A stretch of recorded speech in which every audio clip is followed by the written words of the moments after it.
Sabi dati ng Department of Energy, posibleng magkaroon ng mga brownout sa panahon ng tag-init sa susunod na taon. Pero iba na po ngayon dahil ang problemang ito posibleng ngayong taon na raw magsimula. Balita hatid ni Julio Segovia. Bago magpalit ang taon, malamang makaranas na ng brownout ang mga taga Metro Manila at kalapit probinsya.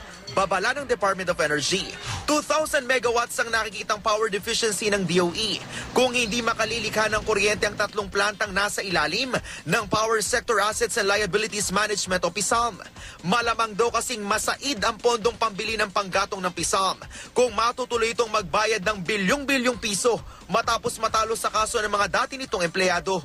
I'm trying to look at the effect, ang epekto nito sa mga planta kung makakapag-operate pa sila. Sa utos ng Korte Suprema, pinagbabayad nito ang PSAM ng mahigit 60 billion pesos sa may 8,000 empleyado dahil sa illegal dismissal noong 2002. Masaya rin po kasi ito po yung bunga ng aming pagpupuyat at pagdarasal sa aming mga pagsisikap. Bagaman nirerespeto ng DOE ang desisyon ng Korte Suprema, naghain pa rin ito ng motion dahil sa epekto nito sa power generation. Baka pwedeng utay-utay at hindi isang bagsakan ng bayaran. If Supreme Court decides on a certain amount, whether it is 60 billion or under, wag naman agad-agad implement na maapektuhan ang operations.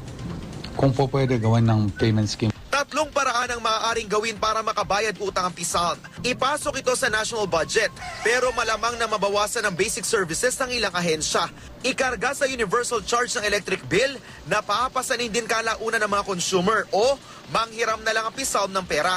Ano man ang piliin sa tatlo, bulsa pa rin ng mga ordinaryong mamamayan ang apektado.